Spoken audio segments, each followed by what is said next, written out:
Bien, pues le agradecemos a Carlos Barros. Carlos Barros, quisiera decirles, fue un personaje muy importante en la transición española. O sea, él es ex miembro del Partido Comunista de España. Era. Bueno, ex miembro. Ex miembro. No, ahora es que me dedico a la historiografía, solo no es por otra cosa. Sí.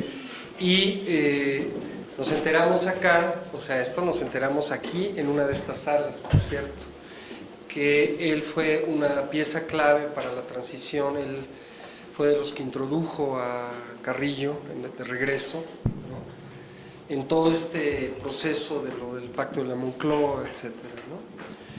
Bien, un luchador social, es una persona importante y desde luego, pues en México el problema de la recuperación de la memoria es una lucha que viene desde los años 70, o sea, sí hay listas de desaparecidos. Yo tengo las listas de desaparecidos, están en el Comité Eureka, están también en lo que se entregó de la Fiscalía Especial para Víctimas del Pasado.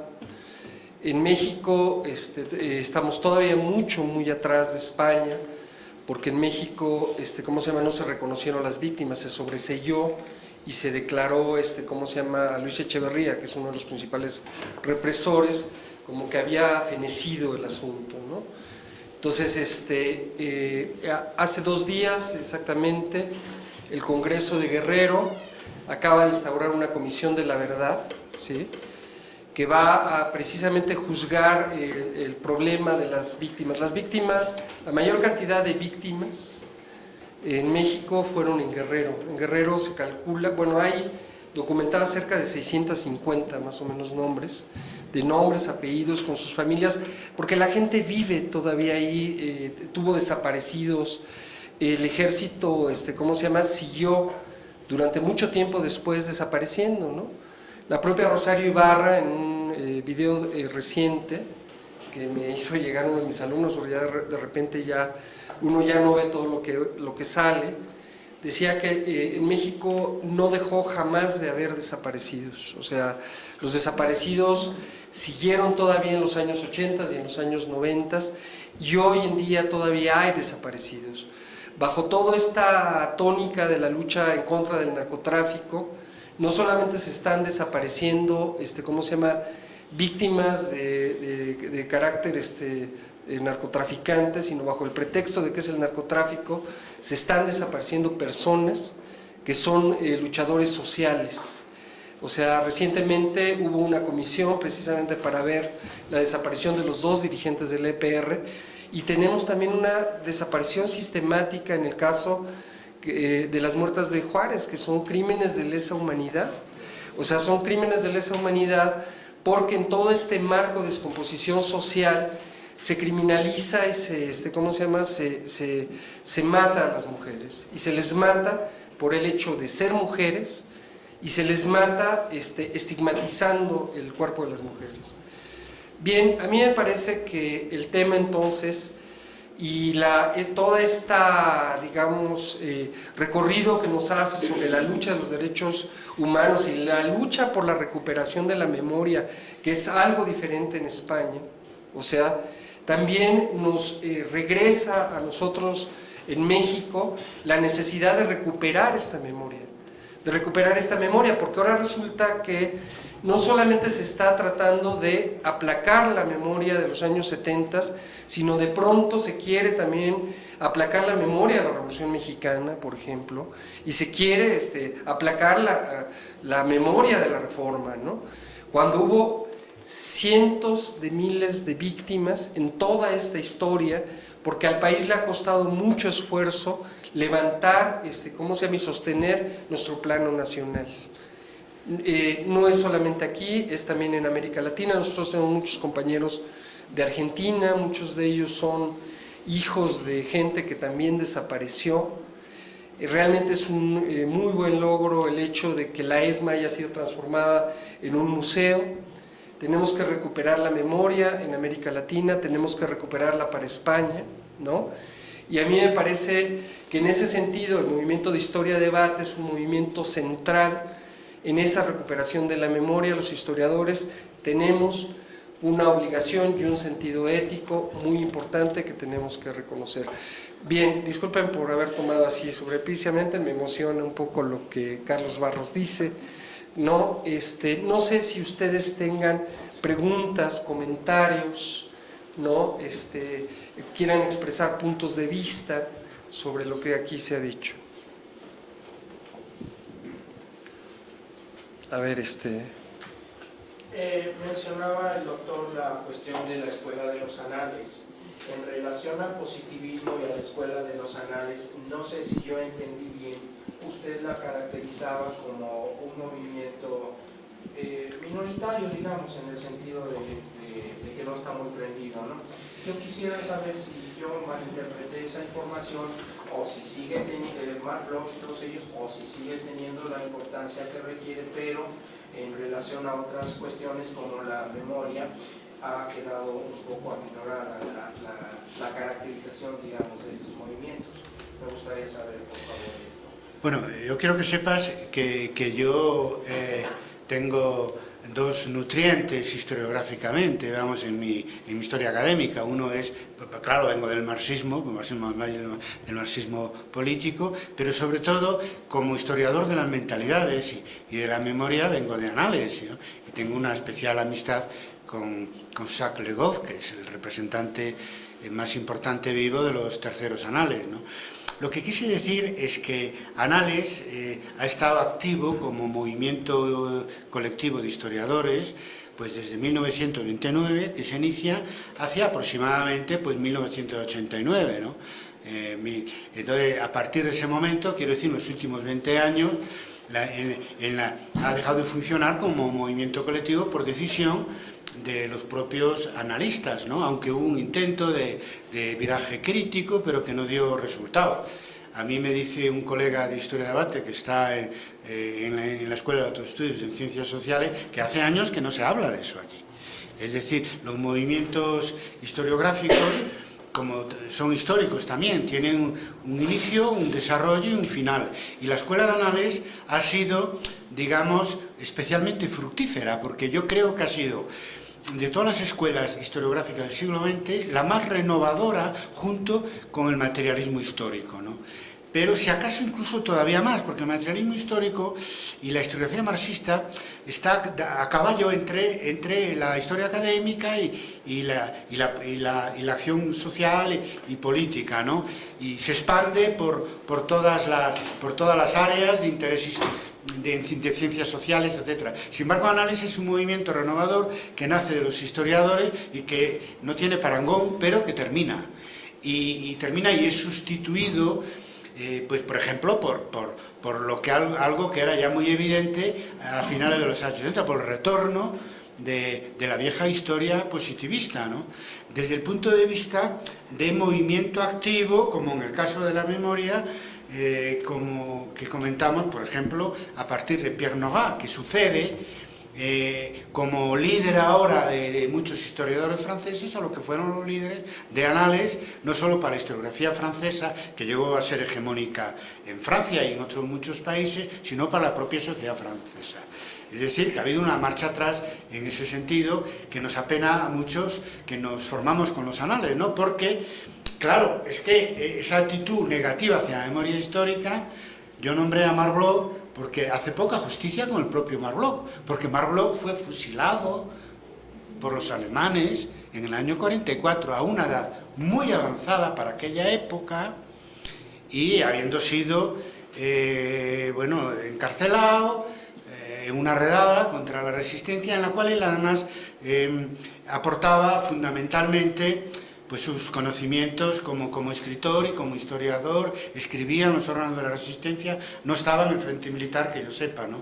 Sin embargo, igual fue hecho prisionero y hubo una acción de la resistencia y los alemanes pues mataban a varios de los presos por algunos de los que morían en las acciones de la resistencia. Así murió heroicamente Marc Bloch. Por lo tanto, a mí me parece triste que la historiografía francesa, que en gran medida se ha olvidado volviendo al positivismo de Marc Bloch, de Lucien Febvre, de Fernand Braudel, del propio Jacques Le Goff, tenga esta postura negativa hacia una memoria histórica nueva, porque la otra está ya, digamos, reparada, y se hizo reparación, justicia y verdad. De hecho, a mí me contaba un alumno que hace unos años fue a Lyon, que fue donde tuvo lugar la participación de Marc en la Resistencia, y allí le conocen como resistente, es que tiene un monumento allí. O sea, allí ya lo hicieron. Yo no soy muy partidario de la historia de monumentos de fechas y batallas, pero bueno, si eso es lo que se hace, con todas las figuras importantes de la historia, que se haga también con los resistentes, ¿no? Y Marc Bloch, en su lugar de origen, porque él tuvo que huir de París, porque era judío además, por la persecución alemana, pues sin embargo, allí donde se desarrolló su actividad, la resistencia, es más conocido como resistente que como historiador.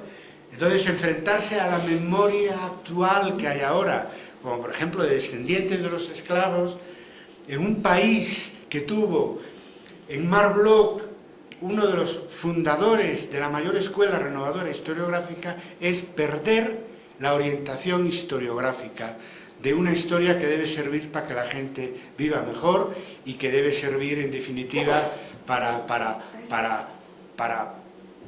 que el pasado ayude al presente.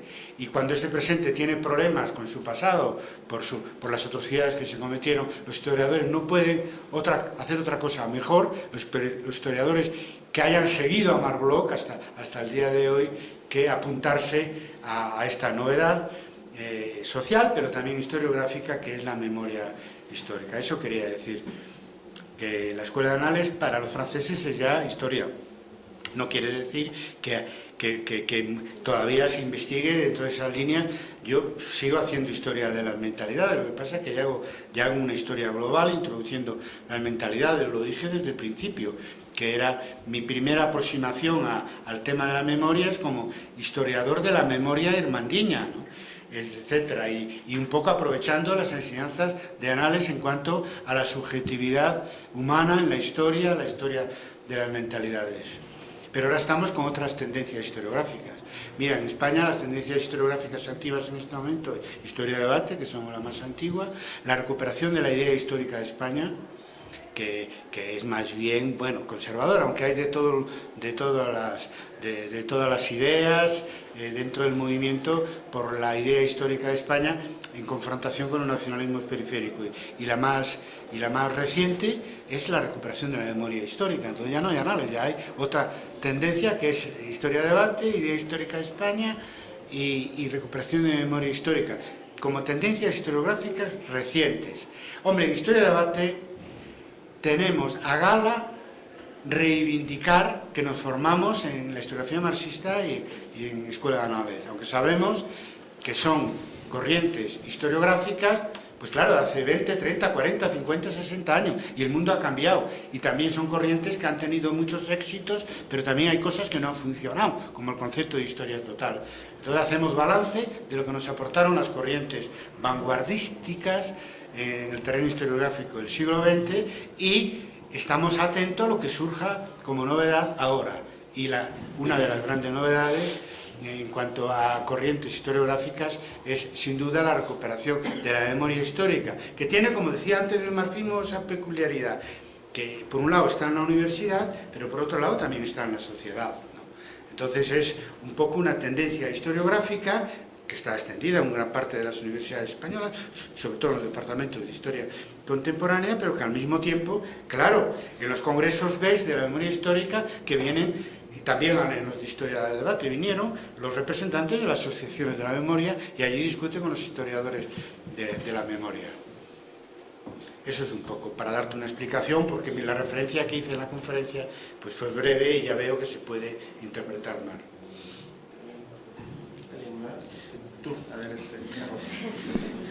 Aarón Camacho, que venía mal el nombre en el papel de aquí, lo tuvimos que retirar.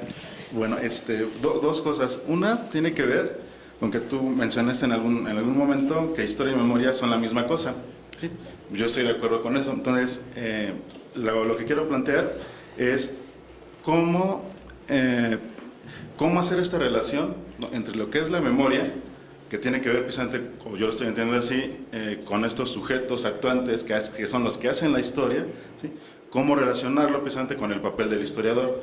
Lo digo en el sentido, precisamente, o a partir de esta confrontación, donde se presta a decir que la memoria tiene que ver más con una carga subjetiva de cómo se aprecian los hechos, no por una cuestión de experiencia directa, no con los hechos sucedidos, y el historiador que pretende, o que muchos pretenden que sea completamente objetivo, llegando a estas perspectivas positivistas, ¿no? Entonces, yo diría, o yo estoy en la idea de que el historiador tiene que retomar el problema de la memoria, tiene que plantear el problema de la memoria para su ejercicio historiográfico, pero cómo mediar, para no llegar a este extremo objetivista, positivista, pero tampoco caer en una perspectiva completamente subjetivista, ¿no?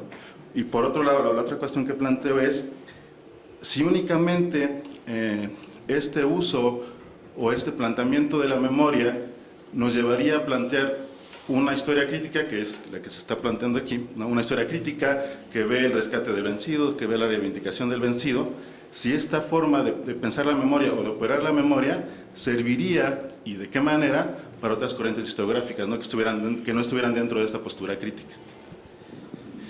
Sí, bueno, lo de la historia de los vencidos tiene ya una tradición anterior, hay un libro que se llama así, ¿verdad?, de historia latinoamericana, por lo tanto hay una historia sobre todo que viene del marxismo, que es la historia desde abajo, a partir de Past and Present, con History Workshop y otros, o sea, hay toda una tradición marxista de la historia desde abajo anterior a lo que estamos hablando aquí, que tiene una especificidad muy concreta de las víctimas sobre las víctimas de represiones y de masacres en el siglo XX. Claro, cuando yo digo que historia y memoria son la misma cosa, como todos pertenecemos a la tradición judeo-cristiana, es como la Santísima Trinidad, el Padre, el Hijo y el Espíritu Santo, que son distintos, pero son una misma cosa. Por lo tanto, si un católico puede pensar que tres cosas pueden ser a la vez una, pues trino y una, pues los historiadores, que estamos en el mundo académico y nos entran más de una idea a veces en la cabeza, podemos ver que la historia y la memoria son la parte objetiva y subjetiva de las cosas de la historia, y que eso tiene que ir junto. Porque, claro, fijaros, por ejemplo, en la recuperación de la memoria histórica, lo que aporta la memoria al trabajo del historiador, y es que no olvidarse que la memoria histórica busca la verdad.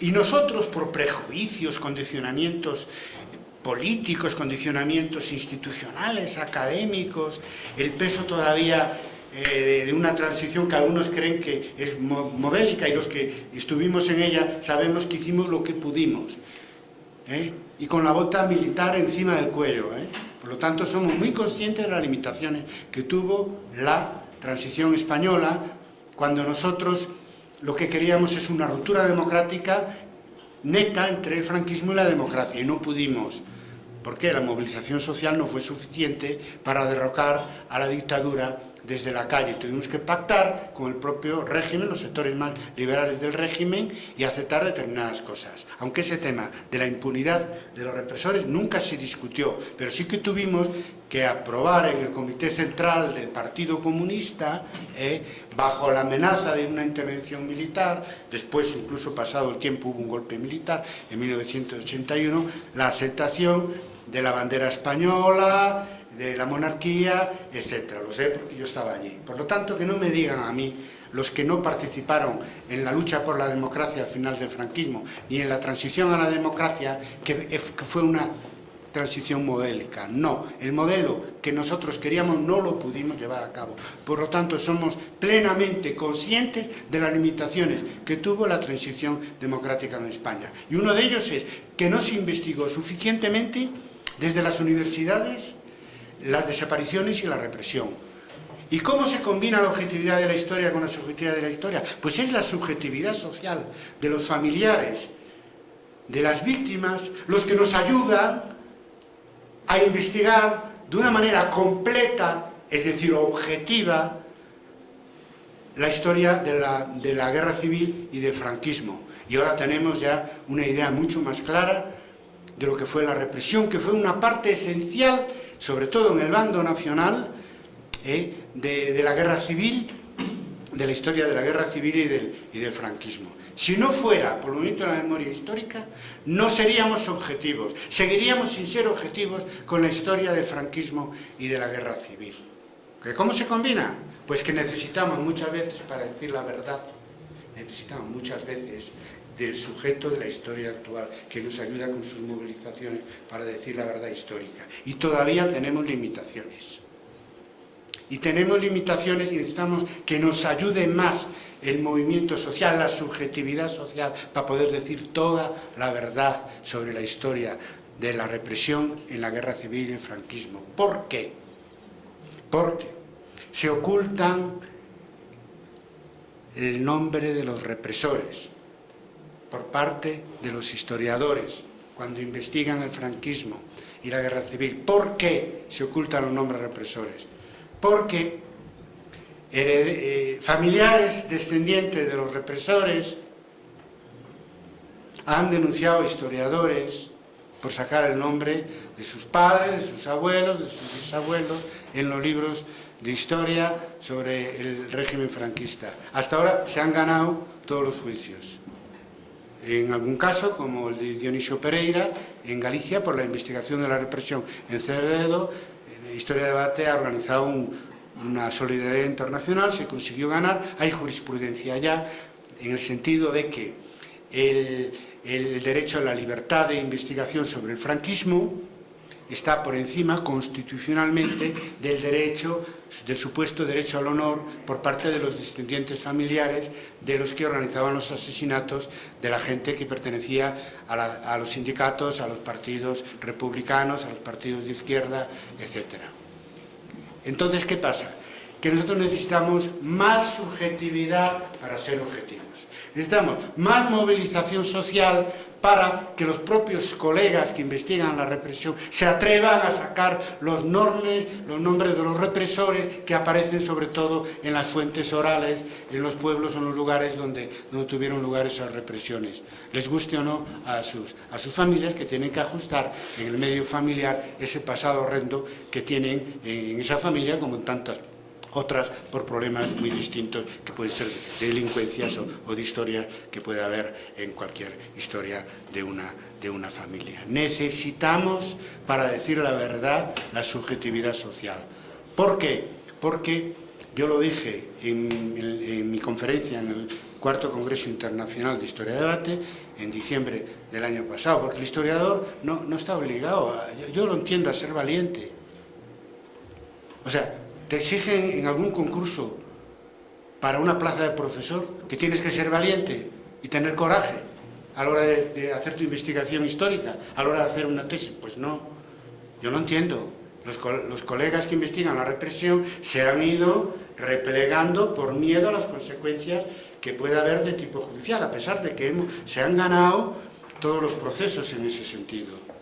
Entonces nosotros no podemos ser rigurosos en la investigación histórica, en este caso concreto, si no nos aliamos con la memoria histórica. Si la memoria histórica no llega a los niveles como movilización social y política que llegó, pues por ejemplo, en Argentina, donde ya es que todo el mundo sabe dónde están los torturadores y dónde están los que ordenaron los asesinatos, entre otras cosas, los que están presos.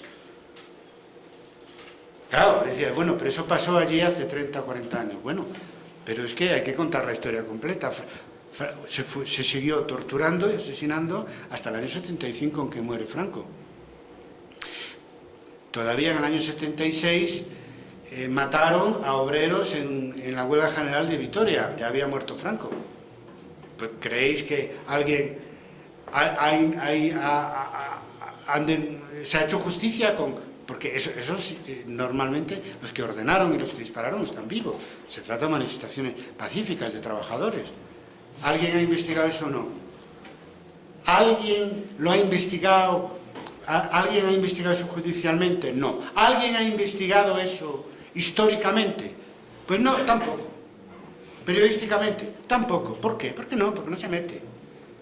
Yo pregunté a un periodista en Galicia, que hubo un asesinato también, una masacre, que murieron 2 trabajadores en una huelga general en el año 1972, en una manifestación de trabajadores del astillero de construcciones navales, Bazán, 2 trabajadores fueron asesinados a tiros, iban en manifestación pacífica. Alguien ha investigado historiográficamente o judicialmente quién ordenó y quién disparó, autores intelectuales y autores materiales de ese asesinato. Pues no. ¿Y qué necesitamos para que eso sea? Más movimiento social por la memoria histórica y más movimiento político por la memoria histórica. No podemos ser objetivos si no hay subjetividad social que exija la verdad histórica para periodos muy conflictivos y muy complicados, donde no le puedes pedir tampoco, yo lo entiendo, a un historiador individual, pues que se arriesgue él personalmente, como ha pasado, a ser fiel a sus fuentes y sacar los nombres que aparecen allí como los ejecutores y los que ordenaban los asesinatos. Entonces, el historiador, pues claro, renuncia a la verdad y no saca los nombres. Y para ser objetivo, necesitamos la subjetividad de la memoria en temas tan peliagudos y tan complejos y tan polémicos y tan delicados como estos. En otros probablemente no. Pero también, mira, el positivismo solo estudiaba las grandes figuras y las élites. Hasta que vino el movimiento obrero y el marxismo, no se empezó a estudiar los movimientos sociales, el movimiento obrero y la cultura popular. Necesitamos siempre la subjetividad social para decir la verdad sobre la historia. Eso es lo que nos saben los positivistas. Después, se hacía una historia social, pero no se hacía una historia de las mujeres. Hasta que vino un movimiento feminista fuerte, no se empezó a hacer historia de las mujeres, historia de género, y no se empezó a investigar el papel de la mujer individual y colectivamente en la historia, con lo que supone de falta de objetividad. La historia positivista no era objetiva, porque solo se preocupaba de las grandes figuras y de la élite, de la historia política, pero no de la historia social. Tampoco era objetiva la historia social y económica, que olvidaba la óptica de género, porque se olvidaba del resto de la población. Para ser objetiva la historia necesitamos los movimientos sociales, que son los que nos han ayudado a las grandes transformaciones de paradigmas en nuestra disciplina. Primero, pasar de la historia política a la historia social, después pasar de la historia, digamos, con bastante connotaciones patriarcales a una historia de género. Incluso necesitamos el movimiento ecologista para no hacer solo historia de los factores humanos en la historia, sino vincular los factores humanos de la historia con los factores ecológicos y saber que muchos hechos históricos solo se explican por la propia relación con la evolución de la historia de la naturaleza. Lo de hacer una historia que introduzca el paradigma ecologista, eso no está ni en la historiografía marxista ni en la escuela de análisis. Eso solo aparece cuando aparece un movimiento ecologista. Si no fuera por la subjetividad social presentista de la historia, estaríamos todavía haciendo historia de próceres, como dicen en Argentina, de grandes figuras y de grandes políticos y nada más. Y si hemos avanzado historiográficamente es gracias a la subjetividad y de los movimientos sociales que siempre, cada vez que han nacido, se han preocupado por su propia historia. Es decir, el movimiento obrero se preocupó por la historia de los movimientos sociales anteriores a las luchas del siglo XX. El movimiento feminista generó una historiografía de género. El movimiento ecologista una historia ambientalista, etc. No se puede hacer historia objetiva sin el apoyo de los movimientos sociales. No se puede renovar la disciplina de la historia al margen de las novedades que surgen en la sociedad, porque si no la historia no avanzaría como disciplina académica. Cada vez hacemos nuevas preguntas desde el presente que tenemos, y el presente nos sugiere nuevas preguntas en función de los agentes históricos que tenemos en cada momento. Es decir, que la historia, para ser objetiva, tiene que ser subjetiva. No sé si tienen una pregunta más. A ver, Bueno, es que no es pregunta, es más un comentario sobre lo que dijo usted. Sobre lo que pasaría aquí en México, ¿no? Siempre se piensa mucho en el movimiento del 68. Y bueno, en relación a esto último que acaba de decir, pues sí, tiene que ver también con las historias nacionalistas, ¿no? Que tenían el positivismo, y que, bueno, en México sí ha habido en los últimos 30, 40 años, pues sí, un avance, digamos, a democratizar la historia de una diversidad de sujetos históricos, pero creo que el sujeto que siempre se nos olvida en México sigue siendo el indígena y el campesino, ¿no? Como que siempre seguimos cojeando de ahí. Y bueno, aquí en esta escuela se tiene la ventaja de que se tiene la antropología también, ¿no? Entonces es mucho menos lo que es escasez. Pero si uno va al Colegio de México o al, bueno, Nora, o a la UNAM, pues no, o sea, incluso queda como completamente relegado, ¿no? Como que no es parte de la historia del indígena. Y esto viene a colación por lo del 68 y por la historia de la memoria, porque en efecto en México no tuvimos una dictadura que tuviera matanzas así tan grandes como en España o en Argentina, pero sí como pequeñas matanzas, ¿no? Que se han dado desde antes de los 60 y después de los 70, ¿no? Que se siguen dando, ¿no? Todavía hoy, y que siempre quedan impunes. No hay como una presidencia que tuviera ese aparato, o sea, que fuera un militar el representante, entonces no se puede decir que sea una dictadura militar, pero sí con la suficiente concentración de poder para que quede impune, ¿no? Entonces, ciertamente no hay como, es muy grande el atraso en cuestión de memoria histórica, porque todas esas matanzas han quedado impunes, de hecho no se reconocen, y de hecho no se puede, yo no conozco mucho a alguien que se dedique a historiar esas pequeñas matanzas en pueblos de Oaxaca, de Chiapas, de Guerrero, que pues es como donde se da lo más fuerte, en Michoacán, etc. Entonces sí, tenemos mucho ese atraso, y me parece que lo más grave es que de todos modos nos seguimos centrando demasiado en la historia de las ciudades, ¿no? Últimamente se ha visto que se estudia ahora el indígena de la ciudad o como migrante, pero ciertamente esas matanzas no se estudian, pues ni siquiera se reconocen. Sí, dejamos que diga y para agarrar bloques completos. Sí, sí, Lucero. Bueno, nada más a mí lo que he escuchado me ha hecho reflexionar, y era una especie de pregunta, reflexión: ¿cuál es el papel del historiador en un mundo globalizado, donde el sujeto histórico son pueblos enteros, son naciones enteras? Estoy pensando en las grandes guerras que se mencionaban anteriormente, pero muy recientes, la guerra de Irak, por ejemplo, las guerras por el petróleo, la guerra por el agua, que se avecina como una gran preocupación, el ataque a Irak, a su patrimonio histórico, no de Irak, de la humanidad, sí, una de la civilización. Entonces todo eso ha sido una gran agresión. Ya no vivimos en ese mundo globalizado, ese concepto de nación, donde las dictaduras se hacían de manera independiente, sino es un solo poder, o si se podría decir una sola hegemonía.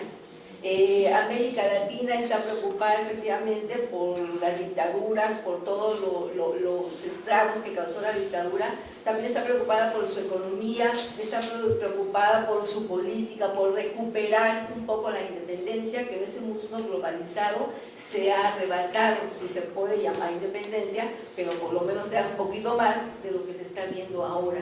Entonces, mi pregunta, reflexión para mí misma, pregunta para usted: ¿cuál es el papel del historiador en este contexto? Sí. Bueno, primero el factor indígena, ¿no? Bueno, yo creo que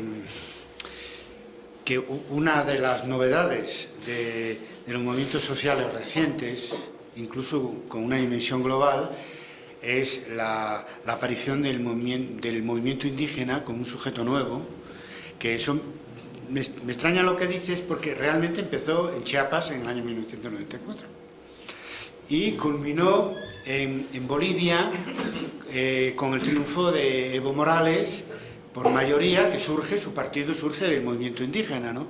Claro, en ese sentido, Hombre, yo algo conozco. En Bolivia yo sé que con mayoría de población indígena, con gobierno indígena, pues claro, naturalmente hay un interés sobre la historia indígena, ¿no?, que estaba oculta. Es un fenómeno parecido a lo que hablaba de la historia de género, ¿no?, que la mitad de la población no aparecía en las historias, ¿no?, que escribíamos académicamente. Y también yo pienso que todavía estamos en ese proceso de que la importancia del movimiento indígena local, nacional y globalmente, pues lleve a los historiadores a ser más objetivos y a introducir el punto de vista indígena en las historias locales y nacionales. Claro, locales y nacionales, claro, ¿no? Porque como hay que revisitar, sobre todo donde hay una población indígena importante, hay que volver a visitar la historia que se hizo a la luz de las preguntas que hoy pues nos podemos hacer con un movimiento indígena tan activo, sobre todo en determinados países. ¿Cómo aparece ese movimiento indígena en las historias de Bolivia y de México? Bueno, entonces sobre México, claro, yo sabéis que no sigo tanto la historiografía mexicana. Lo que me dices, hombre, me extraña un poco porque la revuelta zapatista pues ya fue hace 15 años, ¿no? Y entonces, en ese sentido, yo en aquel momento lo seguí con mucha atención y sabía que en la UNAM y desde luego en la Universidad Autónoma de Chiapas y todo, pues ya había un interés previo y que ese interés iría a mayores. Ahora, puede haber un interés por la historia indígena y a lo mejor no insistir en los aspectos de la memoria, ¿no?, de las víctimas de represión en el mundo indígena. Claro, eso puede ser, y es un poco lo que tú dices.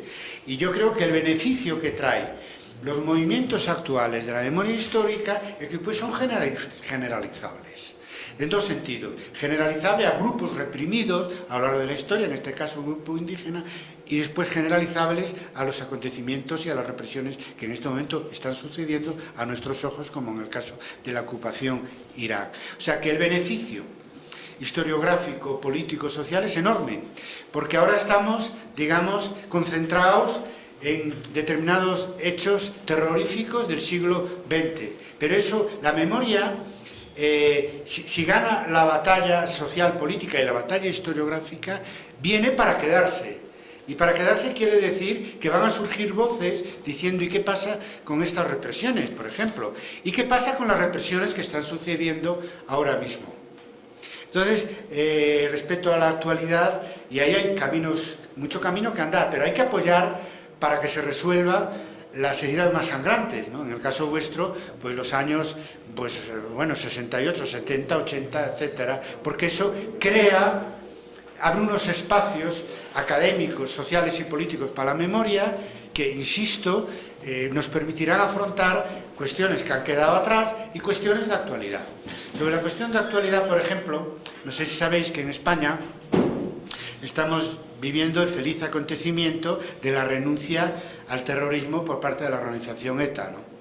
Lo que fue algo muy buscado y que costó mucho, porque es que tuvo que oponerse pues toda la izquierda española a esto que estaban haciendo de matar a los que se oponían políticamente a ellos, sobre todo a socialistas y populares, simplemente porque no estaban de acuerdo. Siempre hace mucho que estamos en contra, la mayoría de la izquierda española, la inmensa mayoría, con el terrorismo de ETA, y últimamente ya es la izquierda nacionalista vasca que se opuso tajantemente y logramos pues eso, la renuncia a la violencia. Entonces, la violencia armada cara al futuro, quedan muchos temas por resolver, sus presos y tal, y queda el tema de la memoria.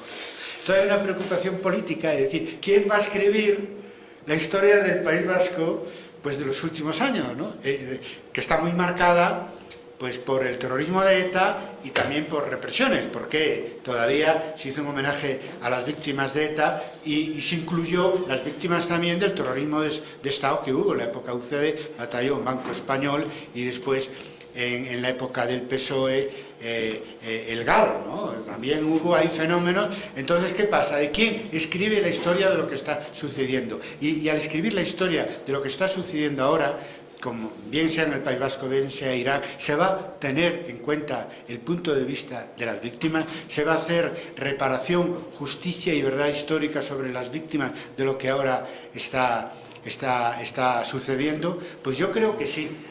Primero porque es derecho internacional, ¿no? Pero después los Estados no hacen caso, es un desastre, o sea, que hay que generar movimientos sociales.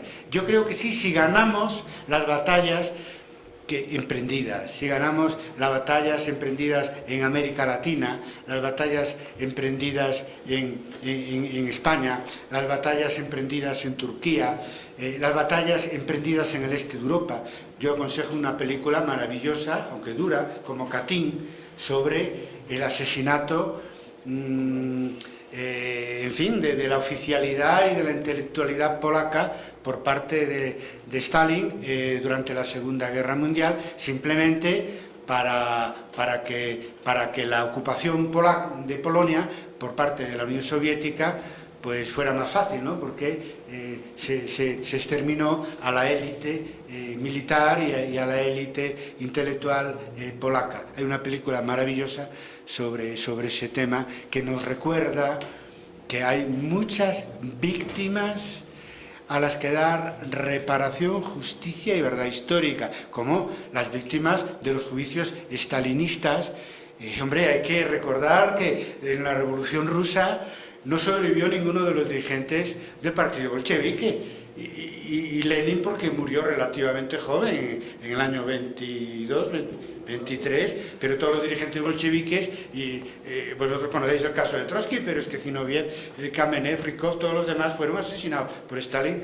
Hombre, esas también son víctimas que necesitan reparación, justicia y verdad. Y es otra manera de hacer la historia, de ser más objetivos con la historia gracias a un movimiento social.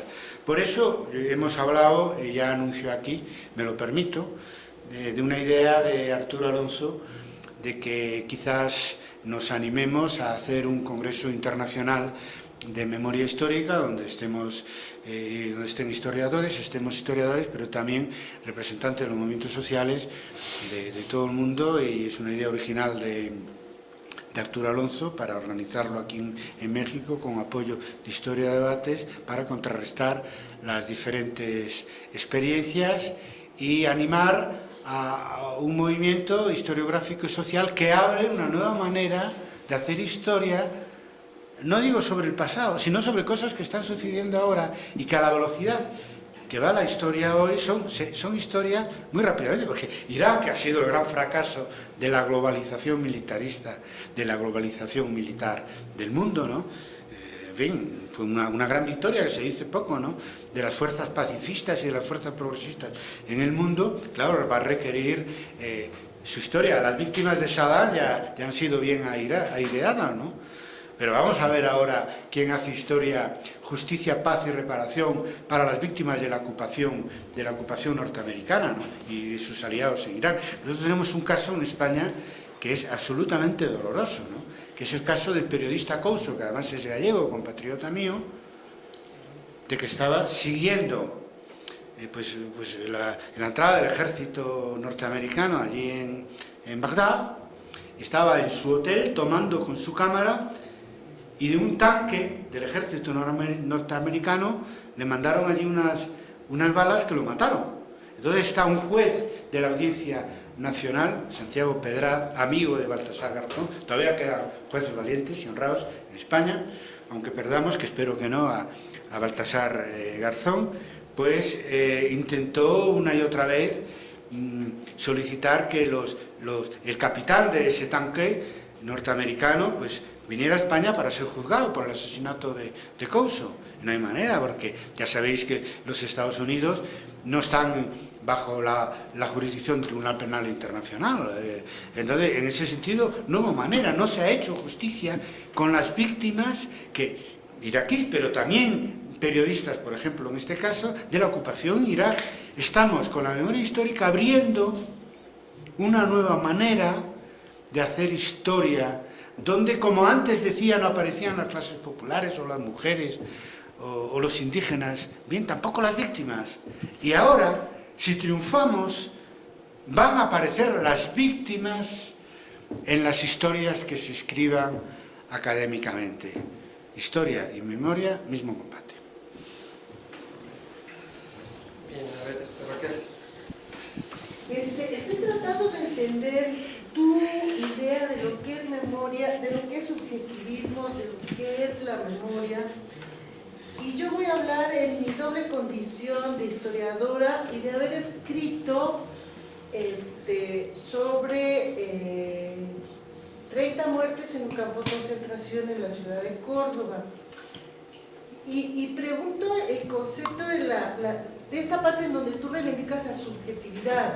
O sea, yo me llevé mis buenos años para escribir esta historia, pero mi lugar mi ubicación como historiadora tiene que ver con utilizar a la memoria como fuente histórica.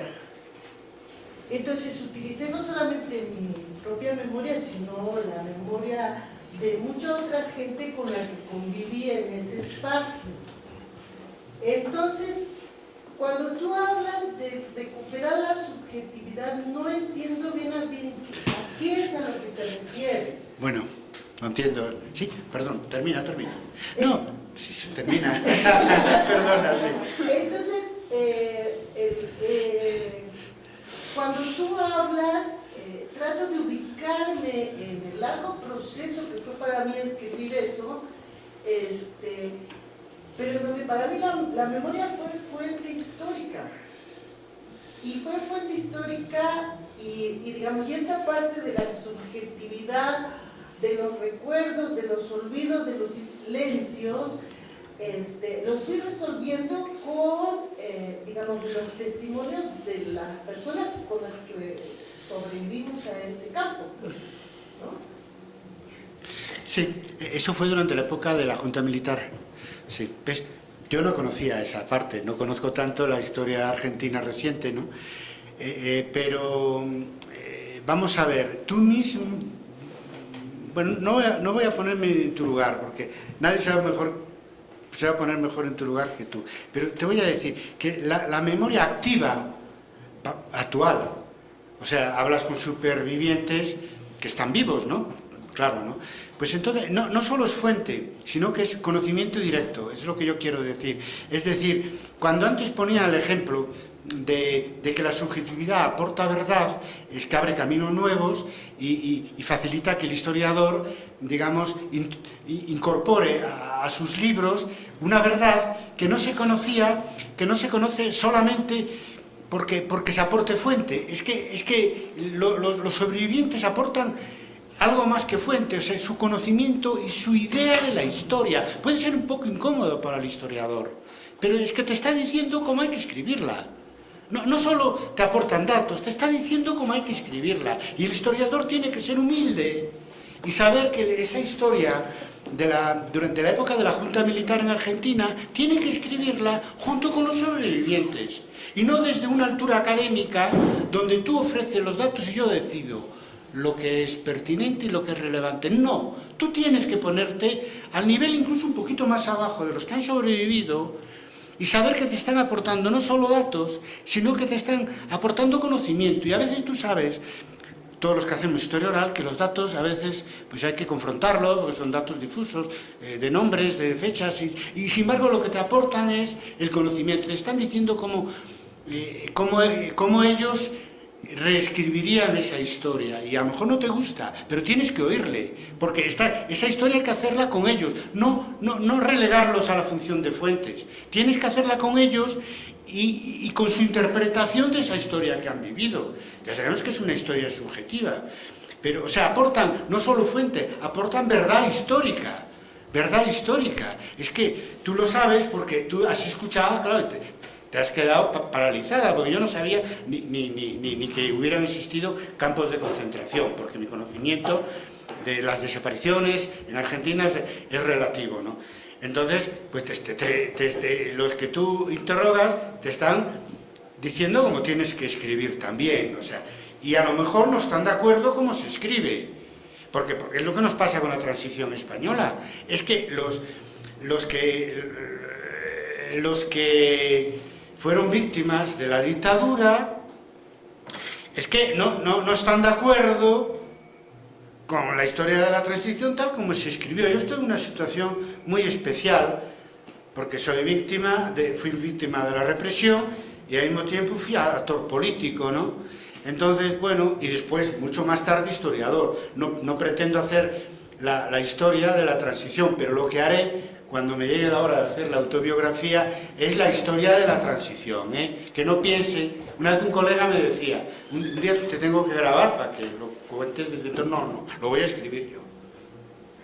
Hombre, primero porque lo viví, segundo porque soy historiador. No, lo voy a escribir yo. No me pongas como fuente, también me presto.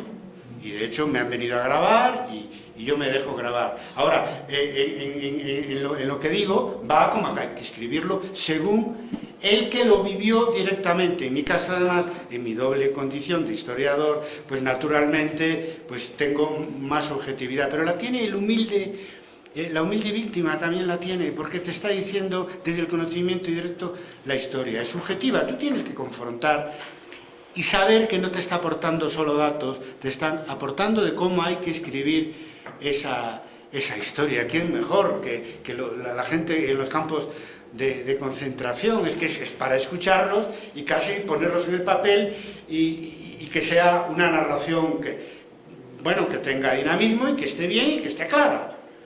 Después el historiador tiene que hacer su trabajo, pero de común acuerdo, y eso en el fondo es un problema de celos. De que lo que hablaba de Pierre Nogent y los franceses, cómo se atreve a hablar de historia. Pero hombre, se atreve porque fueron sus protagonistas o sus víctimas.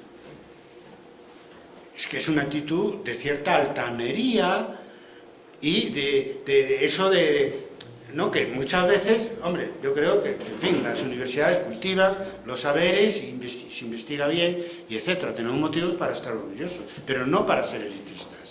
Y cuando tratas temas tan sensibles, tienes que escucharlos como fuentes y escucharte la historia que ellos quieren escribir. De hecho, lo ideal sería que ellos mismos escribieran su propia historia, es decir, pasar no a ser una simple entrevista oral, sino una autobiografía, que fue lo que hice yo con mi padre, que un obrero metalúrgico, y dije, no, lo convencí que él hiciera su autobiografía. Y eso no es igual que las entrevistas, ¿eh? Y yo mismo, conociendo tal, hombre, yo sé sus silencios y muchas otras cosas, pero su relato es superior al relato de cualquier historiador, por favor, ¿eh? Porque yo, siendo hijo de obrero metalúrgico, a mí no me pongas a ver el mundo desde el punto de vista de un obrero metalúrgico en la República, la Guerra Civil y el franquismo.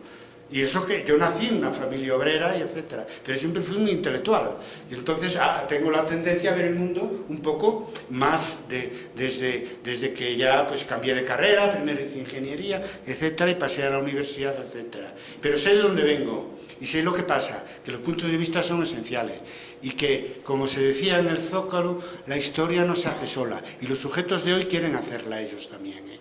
Y están dispuestos a dialogar con nosotros. Entonces hay que darle, no sé, la oportunidad de que también participen en la escritura de la historia y remuevan los obstáculos políticos y de otro tipo que podemos tener para escribir la verdad de la historia. No la podemos escribir sin la ayuda de la subjetividad social que genera conocimiento.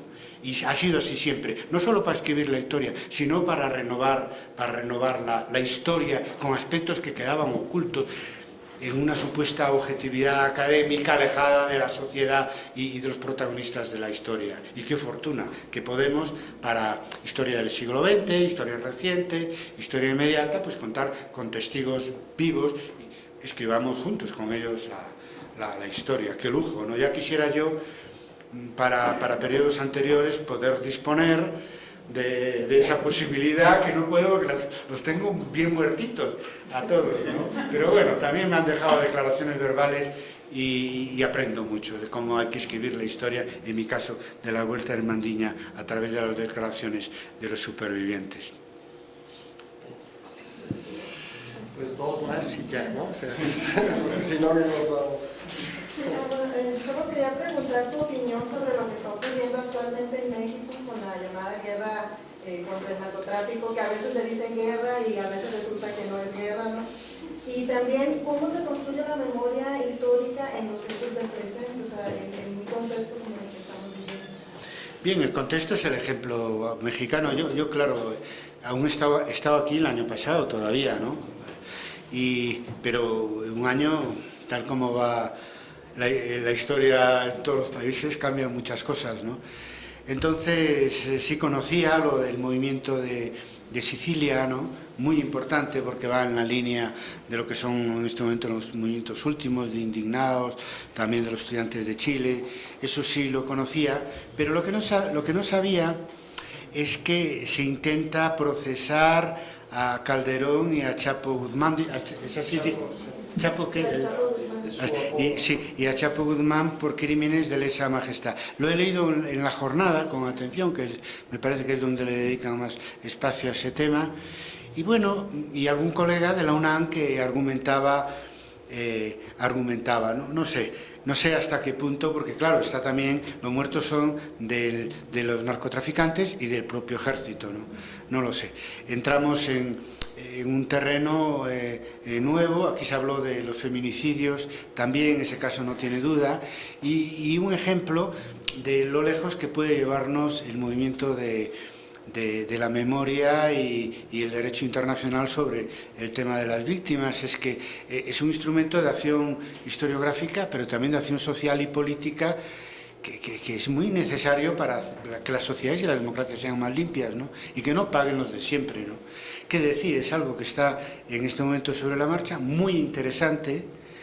Veremos también lo que dicen jueces. Con los jueces hay que tener mucho cuidado porque hay mucha corrupción también. En España lo vivimos, corrupción política y de otro tipo, pero sobre todo corrupción política. El juez sentencia en función de su idea política.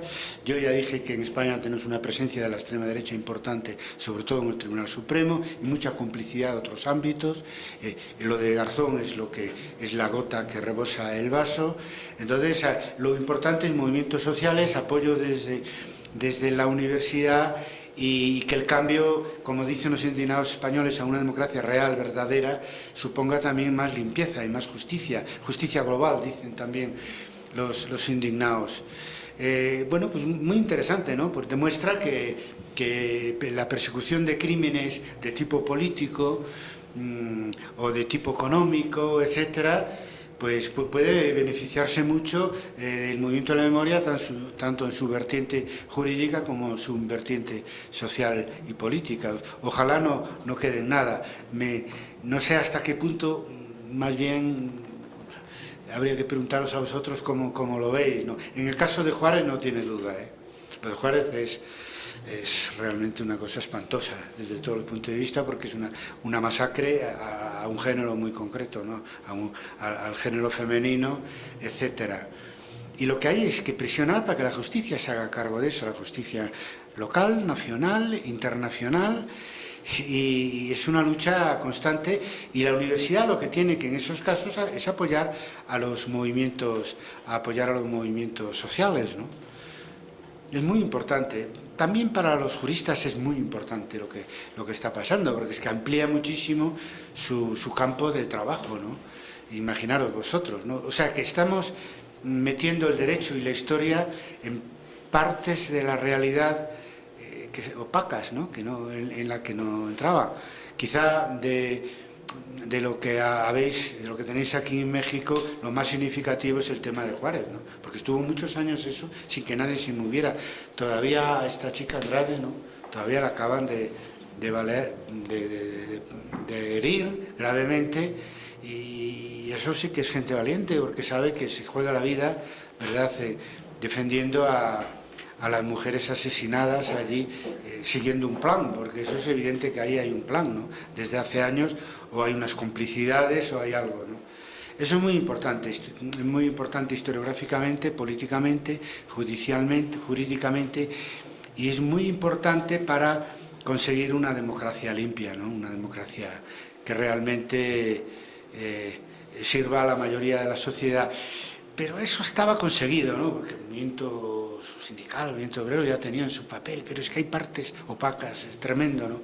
Y esta nueva mirada nos puede hacer más objetivos para arrojar luz sobre las partes opacas de la historia del siglo XX y la historia inmediata, ¿no?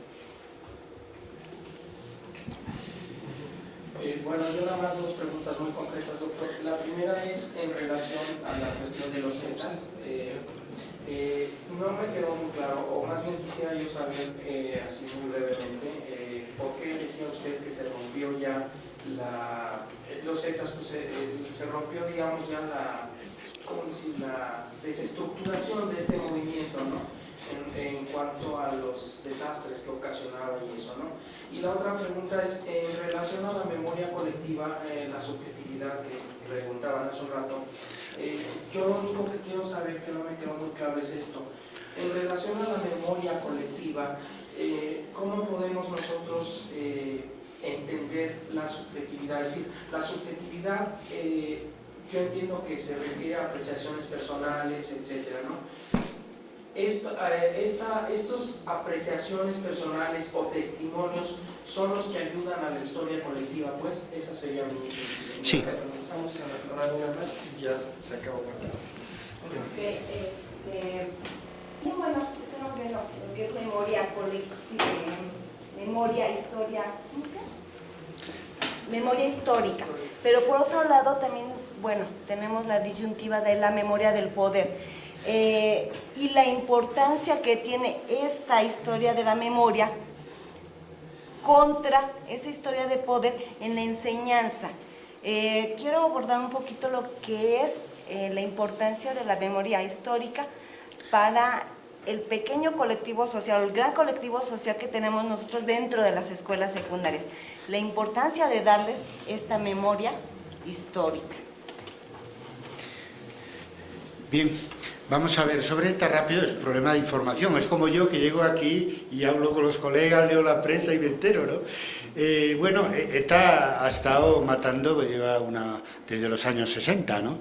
En la época de la dictadura, pues incluso nos movilizábamos cuando quisieron matar a los autores, porque claro, estamos contra la pena de muerte, ¿no? Entonces, a los autores del atentado a Carrero Blanco, por ejemplo. Después, al venir la democracia, lo normal hubiera sido que hubieran dejado las armas, pero no fue así, sino que fue mucho peor. Empezaron a matar a gente de derechas, a gente de izquierdas, a todo el mundo. Fue una cosa terrible que generó un movimiento de contestación en el País Vasco y fuera, que acabó convenciéndolos que tenían que dejar las armas, ya lo han anunciado, en favor de un movimiento político que es el movimiento Abertzale, el movimiento de la izquierda nacionalista, que es muy fuerte en el País Vasco. Entonces ellos van a dejar las armas, tienen que ver el problema de los presos, el problema de la entrega física de las armas con las nuevas autoridades que han surgido de las últimas elecciones, y ellos, por decisión propia, la decisión de ETA, dejan en manos del movimiento de la izquierda nacionalista vasca, que se presentó con las siglas de Amaiur, con el nombre de Amaiur, a las últimas elecciones, y ha conseguido un grupo parlamentario en el Parlamento español, y bueno, disputa con el Partido Nacionalista Vasco más moderado y más centrista, pues ser el primer partido en el País Vasco. O sea que ellos tienen una posibilidad en democracia ahora de llevar a cabo de defender sus ideas independentistas vascas. Decir que ya hay un partido independentista representado en las instituciones, que es en Cataluña, y ahora lo va a haber en el País Vasco, ¿no? Y que tienen el objetivo de la independencia en un caso de Cataluña, en otro lado del País Vasco, pero se mueven a través de la representación que consiguen en las diferentes elecciones, en las instituciones, de una manera absolutamente normalizada, porque claro, es legítimo también pedir la independencia, aunque se trata, en el caso vasco, en el caso catalán y más aún en el caso gallego, de minorías. Total, que ellos dejan las armas y van a seguir luchando por sus ideas en el ámbito político democrático, con muchas posibilidades de apoyo social y popular. No mayoritarias, sino harían un referéndum y se extinguirían, pero sí suficientes como para incidir en la política española. Mira, la memoria colectiva, cómo incide en la verdad histórica, es siempre el mismo tema. Yo sé que choca, porque fuimos educados en el positivismo, ¿no? Y en la actividad de historiografía, una actividad de élite, y donde eso, todo el resto que tenga que ver con la historia son fuentes, provisión de datos, ¿no? Y no es así, porque mira, la historia de la transición española se escribió de una manera, y ahora con la memoria histórica hay que volver a escribirla.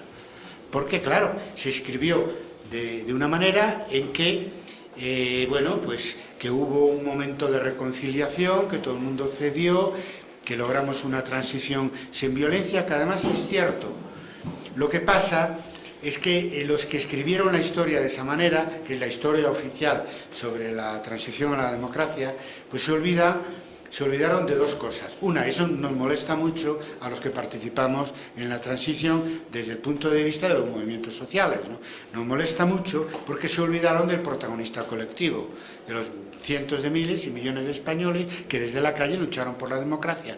Si no, no sé en qué situación estaríamos ahora. Si ahora tenemos una democracia incompleta, pues tendríamos una democracia todavía más incompleta o peor, como la de ustedes, a lo mejor, que aquí no se admite más que una alternancia entre dos partidos de derecha, y no se permite que un partido de izquierdas, el que tienen aquí, pues pueda acceder al gobierno, porque tienen un miedo atroz a lo que pueda pasar en el país, cuando yo veo a López Obrador pues como un socialdemócrata, en definitiva. Ya no entiendo por qué le pueden tener tanto miedo aquí, como para que cuando hay unas elecciones presidenciales se caiga el sistema, y como en las últimas resulta que pierde López Obrador por 0,5, una cosa absurda, ¿verdad? Pues bien, hay un protagonista colectivo que no está en las historias oficiales, más oficiales de la transición, y ahora, al entrar los desaparecidos y las víctimas, se cambia la historia de la transición española, se hace más verdadera, se hace más objetiva, porque el movimiento de las víctimas, como es el movimiento de la memoria, nos obliga a hacer más objetiva la historia de la transición, introduciendo esa zona opaca de la que no se hablaba, porque, bueno, pues eso, el miedo de la guerra civil se prolongó e influyó mucho la memoria de la guerra civil durante la transición española, y hubo que dejar pasar 3 décadas o más para que se pudiera hablar de los cadáveres que había pues en las cunetas y en las fosas clandestinas, que son además, incluso para personas como yo, que siempre leyó y estuvo en los temas, yo me acabo de enterar, en la zona de donde soy, originario, que es Vigo, y en Galicia, incluso donde vivo ahora, que vivo en una aldea en la cercanía de Santiago y tal, de toda la represión que hubo, es decir, que no lo sabíamos, es que sinceramente no lo sabíamos, porque no se había investigado. Y entonces la memoria colectiva es subjetividad que aporta objetividad y verdad histórica. Sé que es complejo porque son dos ideas a la vez, y hay que pensar las dos ideas a la vez, pero es que no queda más remedio, porque son los movimientos sociales los que nos obligan a estudiar pues toda la historia, no solo la historia de las élites y de las grandes figuras, que todavía siguen a través de la televisión en las campañas electorales intentando convencernos de que eso es lo que cuentan los candidatos y tal. Y todos sabemos que hay una parte oculta de esa pirámide, donde solo vemos la cúpula, que es lo que produce los cambios históricos, los cambios electorales, los movimientos sociales, etcétera. Por lo tanto, así como hemos aprendido del marxismo, y también ayudó a Anales a entender el papel del pueblo en la historia, pues ahora estamos aprendiendo a ver el papel de las víctimas, que es una mirada muy peculiar, y no es solo aportación de datos, insisto, es que te da una visión de la transición completamente distinta. Yo que sé, la familia de Enrique Ruano, por ejemplo, que murió en una manifestación, o de Salvador Puig Santís, que inventaron un proceso anarquista y murió por garrote vil, etcétera. Es que tú oyes a la propia familia, él no, que lo mataron, ¿no? Era un joven anarquista, oyes a la propia familia, te quedas callado, claro. Te dan ganas de tomar nota y dices, tú estoy aprendiendo de la historia que viví, porque yo recuerdo, fui coetáneo con la muerte de Puig Santís, es cierto, organizamos una solidaridad, pero solo al ver a sus hermanas hablando, o a ver la película también muy buena, sobre Salvador Puig, te das cuenta y dices, yo tengo que repensar la historia. Ya no digo que escribí, porque yo no trabajo sobre la historia contemporánea, sobre la transición, sino incluso la historia que viví. Hay que reescribirla con los aportes de la memoria social, es decir, con los aportes de la gente, en definitiva. Por eso hay que superar el elitismo académico, hay que hacer la historia con los aportes de la gente y no cosificar, como hace el positivismo, a los aportes de la gente como simples fuentes y provisión de datos. Porque cuando nos interesa, somos idólatras de las fuentes, como decía Marc Bloch, ¿verdad? Lo que diga las fuentes. Pero cuando no nos interesa, manejamos las fuentes como nos sale de las narices, y si no nos gusta lo que viene en las fuentes, exigimos el monopolio del historiador para hacer la historia como le venga en gana. Por lo tanto, la historia con ciencia, con sujeto doble, sujeto social y sujeto historiador. Y con eso no rebajo el papel del historiador, porque sobre todo tiene la responsabilidad final de cómo queden los libros de historia, que eso ahí no llega el sujeto social, pero lo que le falta al historiador muchas veces es sensibilidad. Y si no la tiene por la historia vivida, pues a veces es difícil, porque un historiador que viene de una clase media, que el contacto que ha tenido con las clases populares es de la chica que viene a casa, ¿no?, exclusivamente, y que después hace vida universitaria nada más, pues bueno, pues ¿qué sabe para estudiar? Pues que a lo mejor tiene una actitud patriarcal, o sea, un poco así como machista, ¿no?, que tampoco es tan difícil, sino incluso es bastante normal, ¿no? Pues claro, ¿no? ¿Y cómo hace historia de unas clases populares que no conoce? ¿Cómo hace historia de unas víctimas que no conoce? ¿Cómo hace historia de unas mujeres que, bueno, que a lo mejor las ve un poco por encima del hombro, etcétera? ¿Cómo hace historia de unos indígenas? Pues que lo ve también como desde la cultura savant, como decían los franceses, etcétera. Pues claro, hay que ser humildes, ¿no? Y hay que hacer historias e introducir a todos los protagonistas de la historia, porque nos cabe la enorme responsabilidad de ser, en ese caso, los intermediarios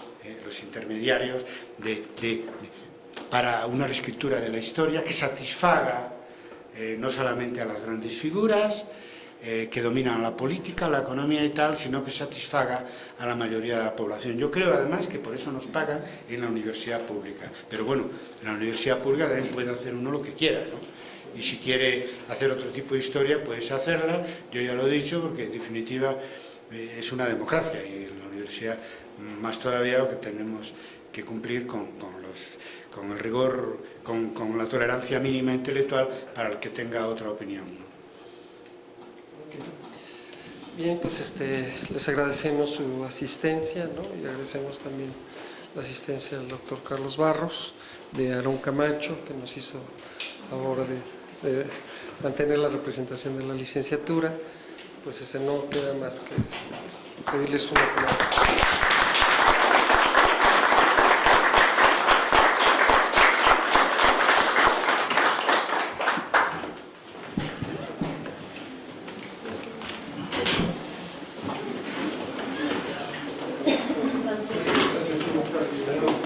Yo lo siento, pero el chaparrón, como tú sé, como no conoces la historia de la